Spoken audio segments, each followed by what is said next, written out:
Bob, to turn that round, obviously there was a reason that both candidates shied away from hating on coal, if you will. And yet... well, both candidates also were very strongly supportive of ethanol specifically, renewable fuels generally, and the renewable fuel standard. You know, and I think that's a recognition of their understanding of what ethanol and renewable fuels can mean for rural economies, giving farmers a value-added market. I mean, Tom raises an interesting point about BTU content, and I think education on all these issues would be very helpful, because that's one of the things that some of our critics always point to ethanol. Well, you've got less BTU content, so you can't possibly be as good for the consumer. Well, BTU content is really irrelevant when ethanol is being used as a blend component in gasoline. A DOE report that was released a few months ago concluded that the actual value to ethanol to a refiner was 110% of the price of a barrel of oil because of its octane value. And so, you know, what metric you choose for comparison is real important as well. Ethanol, again, has been a huge value to the consumer, reducing the cost at the pump and reducing refiners' costs in producing a high-octane fuel. And yet, even though the economics would suggest refiners should be maximizing ethanol use, they are doing everything they possibly can to minimize ethanol use, because they see their economic future exclusively in hydrocarbons and petroleum. And there's just no interest in a product that they do not produce and they do not control.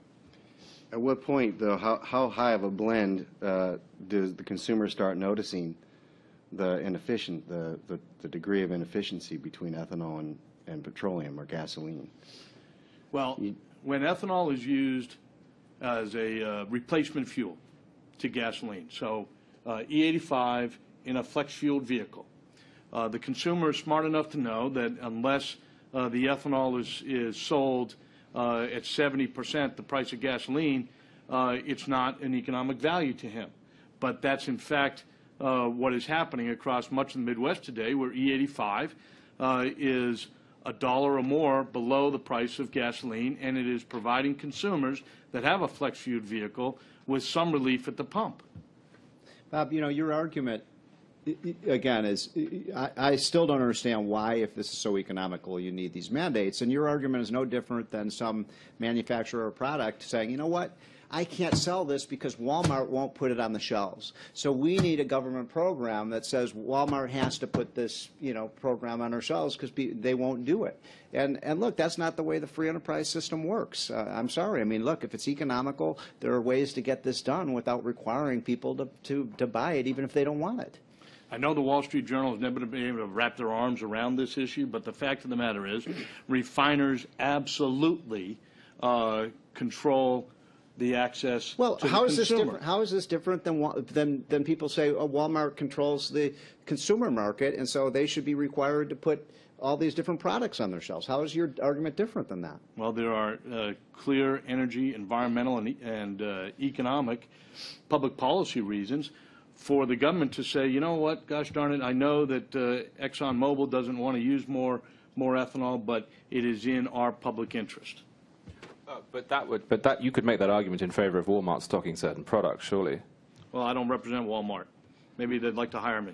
No, but that is telling. I mean, that is telling, isn't it? In that you say you don't, because you do represent ethanol. I mean, what is the counter argument to the suggestion that the support for ethanol is because you're an ethanol lobbyist? I mean, perhaps expand. Well, no, it's not because I'm a lobbyist. We've revitalized rural America as a consequence of this. You know, for years, farmers were having to produce corn below the price that they would get in the marketplace. And the government was making up for that difference with farm program costs and LDP payments. And I think Congress rightly understood that that was not sustainable, and they wanted the farmer to get more of its income from the marketplace. And so they created programs that would provide a value-added market for that grain, and it has been extraordinarily successful. And so today, the United States Congress is able to contemplate a farm program that is significantly different and much less expensive than they were a decade ago. And that should be something that, you know, Steve, you probably support and should recognize that were it not for the value-added markets that have been created through these kind of programs, our farm program costs would be significantly more.